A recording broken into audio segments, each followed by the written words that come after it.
I enjoyed your story. Well, that was something. You won't find that ever happening where from 8 miles up, 2 airplanes absolutely straight down. And we were going like a bat out of hell. I can imagine. With me now is Tony LeVier, and he told us quite a few interesting stories tonight. And Tony, you've been flying since you've been 15 years old. Yes. Tell us a little bit about that, why you got started in flying. Well, I'd always shown an interest in flying, and my first attempt to fly, I was cool and didn't buy a ticket and fly. The airplanes didn't look safe. They looked shabby, and that was in 1926, and it was Lindbergh's flight across the ocean in May of 1927 that gave me the spark to fly, and I took my first flying as a passenger the following weekend, and I was 14 at the time.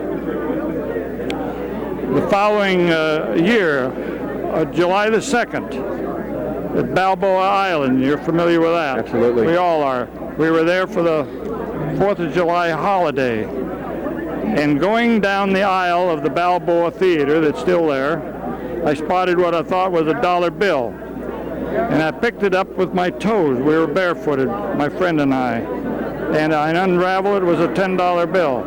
The first thing that came to mind was to take a flying lesson the next day, and I broke loose from the family and said I was going home. I was homesick for grandmother back in Whittier, and I went right to the Santa Ana Airport, which is now John Wayne Airport.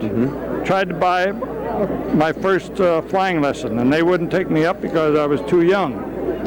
Hey, and besides that, you had to have a student's permit, and they said, and I said, what's a student's permit? Well, that's a physical examination, it costs $10. I said, well, thanks, but no thanks. So I went on to Whittier, and I took my first flying lesson there for 20 minutes for $5, and that started me off. And it took just a little less than 2 years to solo.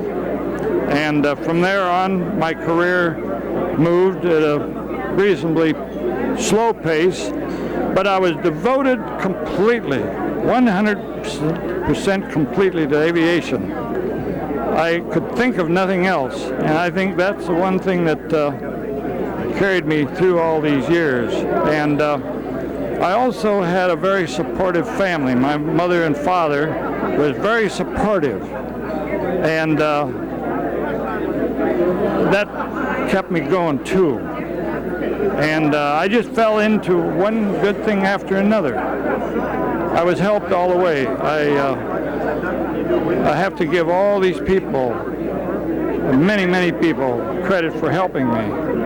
And the flying that the instructors, I had 6 instructors before I soloed. Being an airport brat, the grease monkey. Working your way through. Yeah, the what do you call it? The gopher. Did everything. I learned to work on engines and airplanes. I was an accomplished mechanic at about 16 years old. And actually my first job was at the Whittier Airways Company at the Los Angeles Seaside Airport out by Whittier. And I was a night watchman and also mechanic, did everything. $100 a month, 80 hours in flying and 20 hours for living, $20 for living. And you think we've had hard times. They were hard, but we accepted it. But with your drive, your dedication, and just driving, because that's what you wanted to do, I did. You went for it. Yeah. That's good. I never dreamed of being a test pilot. Never.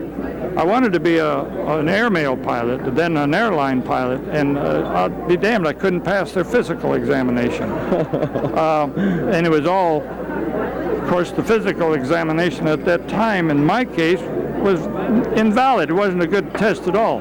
And years later, they changed it from what they call the Schneider test, or heart examination, to what we now know as an EKG, electrocardiogram. Hell, I passed those like nobody's business. and I fell into being a test pilot, and you know the rest. Sure. Well, Tony, congratulations on all your accomplishments, and thank you for spending some time with us. Thank you. Thank you. Well, we better hit the deck.